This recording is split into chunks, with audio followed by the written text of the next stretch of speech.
श्रीमन्नारायण नारायण हरि हरि ओम।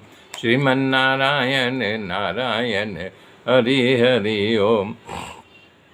श्रीमन्नारायण नारायण हरि हरि ओम। श्रीमन्नारायण नारायण हरि हरि ओम। मेरे मित्रों जी, भगवान श्री कृष्ण के ऊपर सत्राजित ने श्यांतक मणि का आरोप लगाया था कि इन्होंने हमारा श्यांतक मणि चुरा लिया है। तब भगवान खोज करके ला करके दिए तो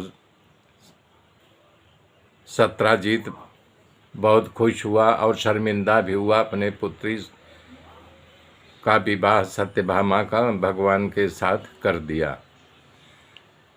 तो ये बात सुनकर के परीक्षित को बड़ा आश्चर्य हुआ। उन्होंने कहा कि महाराज, ये बताइए, ये मणि का आरोप कैसे क्यों लगाया था सत्राजित ने।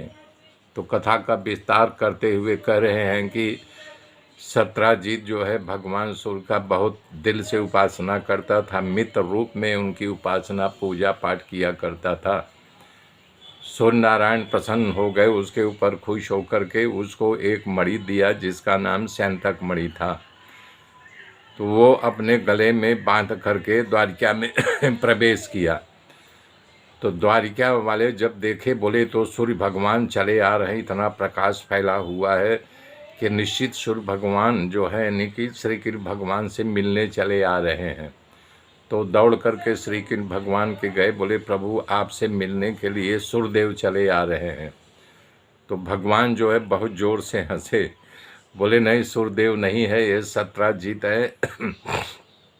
श्यांतक मणि अपने गले में बांध करके आ रहा है, सूर्य भगवान ने उसे दिया है। तो आया, ब्राह्मणों को बुला करके उसको पूजा पाठ करके अभिमंत्रित करके अपने घर में रख दिया। श्यांतक मणि जो है 18 किलो रोज सोना दिया करती थी। तो ये बात पूरे नगर में चर्चा का विषय बन गया कि राजा को धनी होना चाहिए, राजा के पास ज़्यादा होना चाहिए, परंतु सत्राजित के पास जो है श्यांतक मणि की वजह से बहुत धन हो रहा है। इस बात की चर्चा जोर पकड़ लिया। तो श्री कृष्ण भगवान कुशल राजनीतिक थे और ये उग्रसेन के दरबार तक पहुंच गई ये बात। तब उन्होंने सोचा इस बात को कैसे दबाया जाए। तो अपने बुजुर्गों को लेकर के सत्राजित के पास गए। बोले देखो सत्राजित, ये नियम है कि राजा से ज़्यादा धन किसी के पास नहीं होना चाहिए, नहीं तो दुराचारी हो जाता है और विद्रोह करने लगता है, अपनी सेना तैयार करके राजा के ऊपर चढ़ाई कर देता है। तुम्हें सोना से मतलब है न, तुम ये श्यांतक मणि दे दो, जितना सोना वो देता है उतना आकर के रोज ले जाया करो, लेकिन ये हमारे यहाँ छोड़ दो। तो जो है सत्राजित किसी की बात नहीं माना और अवहेलना कर दिया, बोले मैं नहीं दूंगा। तो चले आए, भगवान कुछ नहीं बोले। अचानक एक दिन ऐसी बात बनी, उसका भाई था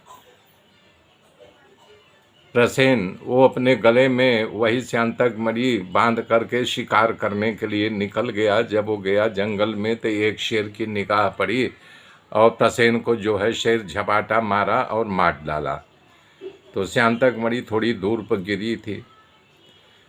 तो वहाँ जब देखे शेर गुफा की ओर जा रहा, तो गुफा जामवंत की थी और जामवंत बाहर से चले आ रहे थे। बोले अरे तो शेर जा रहा है। फिर शेर को उन्होंने उठा पटकी की और शेर को जो है जामवंत जी ने मार डाला। तो वहाँ श्यांतक मणि पड़ी हुई थी, उठा कर ले जा करके अपने पुत्री जामवंती की दे दिया।